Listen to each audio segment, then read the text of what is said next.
Morning and Evening, by Charles Spurgeon, March the 4th, a.m. And he said to me, My grace is sufficient for you, for my strength is made perfect in weakness.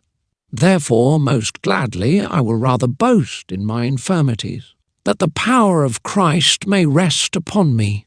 2 Corinthians chapter 12, verse 9.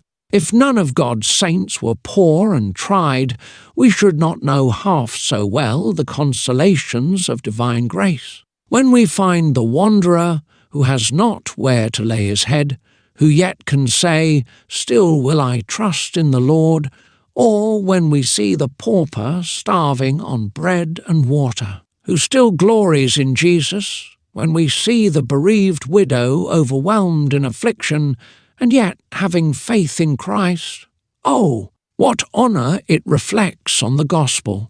God's grace is illustrated and magnified in the poverty and trials of believers. Saints bear up under every discouragement, believing that all things work together for their good, and that out of apparent evils a real blessing shall ultimately spring. That their God will either work a deliverance for them speedily, or most assuredly support them in the trouble, as long as he is pleased to keep them in it. This patience of the saints proves the power of divine grace.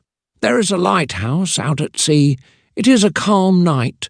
I cannot tell whether the edifice is firm. The tempest must rage about it, and then I shall know whether it will stand. So with the Spirit's work, if it were not on many occasions surrounded with tempestuous waters, we should not know that it was true and strong. If the winds did not blow upon it, we should not know how firm and secure it was. The masterworks of God are those men who stand in the midst of difficulties, steadfast, unmovable, calm mid the bewildering cry, confident of victory. He who would glorify his God must set his account upon meeting with many trials. No man can be illustrious before the Lord unless his conflicts be many. If then yours be a much-tried path, rejoice in it, because you will the better show forth the all-sufficient grace of God. As for his failing you, never dream of it, hate the thought. The God who has been sufficient until now should be trusted to the end. March the 4th, p.m. They are abundantly satisfied with the fullness of your house, and you give them drink from the river of your pleasures. Psalm chapter 36, verse 8. Sheba's queen was amazed at the sumptuousness of Solomon's table. She lost all heart when she saw the provision of a single day, and she marvelled equally at the company of servants who were feasted at the royal board. But what is this to the hospitalities of the God of grace? 10,000 of his people are daily fed, hungry and thirsty.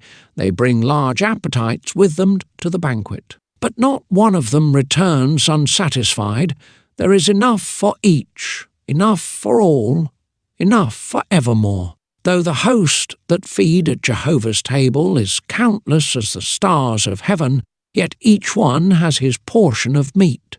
Think how much grace one saint requires, so much that nothing but the infinite could supply him for one day, and yet the Lord spreads his table, not for one, but many saints, not for one day, but for many years, not for many years only, but for generation after generation. Observe the full feasting spoken of in the text.